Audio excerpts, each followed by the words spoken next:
Assalamualaikum warahmatullahi wabarakatuh. Kami dari kelompok 4 akan mempresentasikan hasil kerja kelompok kami. Jadi di sini kami akan menjelaskan sebuah materi yang berjudul Proses Masuknya Agama Islam di Indonesia. Pada pembahasan yang pertama memuat materi tentang teori masuknya agama Islam ke Indonesia. Ada banyak teori yang menegaskan awal mula masuknya agama Islam ke masyarakat Nusantara kala itu.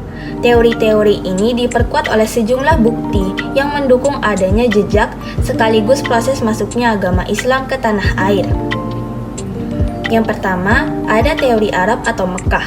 Teori Arab atau Mekah merupakan teori Islam yang menyebutkan bahwa masuknya agama Islam ke Indonesia langsung dari Arab atau Mekah pada masa kekhalifahan. Teori ini didukung oleh J.C. Vanler hingga Buya Hamka atau Abdul Malik Karim Amrullah. Teori Gujarat atau yang disebut dengan teori India menjelaskan bahwa Islam masuk Indonesia berasal daripada pedagang Muslim Gujarat yang berdagang di Nusantara pada abad ke-13. Hal ini juga didukung dengan ditemukannya dua makam, yang salah satunya adalah makam dari pendiri Samudra Pasai, yaitu Malik As-Saleh, dan salah satunya lagi adalah Wali Songo, yaitu Maulana Malik Ibrahim, yang memiliki batu nisan yang mirip seperti yang ada di Gujarat. Selanjutnya di sini saya akan menjelaskan tentang teori Persia. Di dalam teori Persia menyatakan bahwa asal mula masuknya Islam berasal dari Persia atau yang sekarang disebut dengan Iran. Teori ini didukung oleh Husain di Jayaningrat dan Umar Amir Husain. Husain di Jayaningrat menyebutkan bahwa kebudayaan Islam yang ada di Indonesia memiliki banyak persamaan dengan yang ada di Persia. Teori Cina, menurut teori tersebut dinyatakan agama Islam masuk ke Indonesia melalui Cina yang dibawa oleh para saudagar Cina yang sejak dulu sudah dikenal sebagai pedagang di Indonesia. Alasan lain mengenai teori ini juga karena relatif dekatnya jarak antara daratan Cina dengan Indonesia.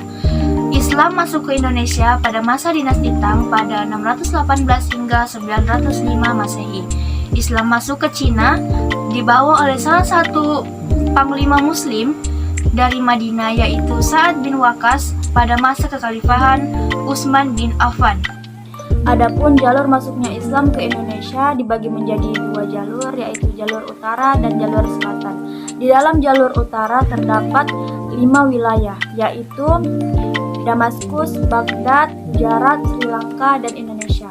Di dalam jalur selatan terdapat 6 wilayah, yaitu Makkah, Madinah, Yaman, Gujarat, Sri Lanka, dan Indonesia.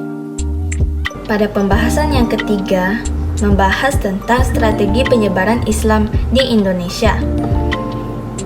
Yang pertama, perdagangan. Perdagangan dilakukan pada abad ke-7 Masehi hingga abad ke-16 Masehi.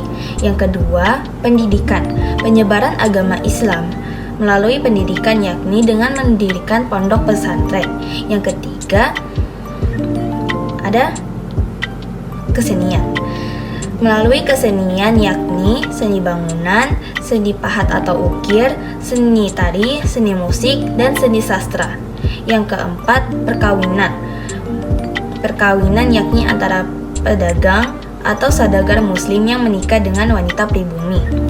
Yang kelima, atau yang terakhir, yaitu tasawuf. Tasawuf adalah ajaran untuk mengenal dan mendekatkan diri kepada Allah Subhanahu wa Ta'ala.